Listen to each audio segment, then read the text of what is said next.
So I got this thing back yesterday.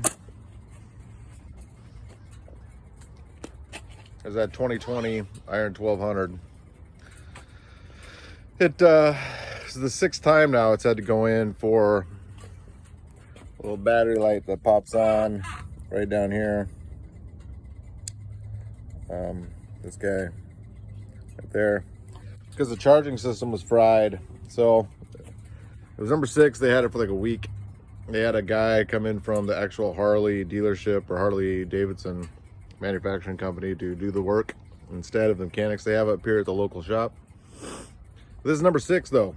I mean, so I've owned it for 6 months, and every month it fries the, the whole charging system. It's fried and doesn't work, and it kills the batteries, kills the rectifiers. I replaced a bunch of them. I finally threatened the lawyer up, and actually called the lawyer and gave him all the work orders and stuff. And within like a day of that, all of a sudden they had a guy flying in to Spokane. He's gonna come down here on the bike. So I don't know if he actually had to do anything, because I only talked to him once after that. But this is the first day I've been able to go out for a ride since I took it home. So I took it out, come over here to paint the fence. So I painted all that stuff and the inside stuff yesterday. Paint this outside section today. But I'm a little disappointed in Harley, to be perfectly honest. And then I never bought a brand new motorcycle before, and I bought this one, and having it go in every month the first 6 months, and having them give me a runaround, the dealership and Harley. I mean, I called and talked to Harley warranty customer service. The first guy, Charles, I was like, you know what, I don't want to keep your piece of crap bike, dude, if it isn't going to work. And he's like, but don't curse at me. And I was like, the fuck did you just say, princess? And I told him he needed to find another fucking job if he couldn't handle a few words about a guy who's pissed off that he's paying out for this thing with interest on a loan for a fucking automobile that don't friggin' run, And then he hung up on me. So I called back and got a hold of Terry. Terry escalated it, gave me a reference number, very courteous, very kind. I called up a couple days later to see what they were doing about it, and I got a hold of a guy named Eric. And Eric told me, this is what he said, it's what out of his mouth. He's like, well, the repairs aren't coming out of your pocket, so why do you care?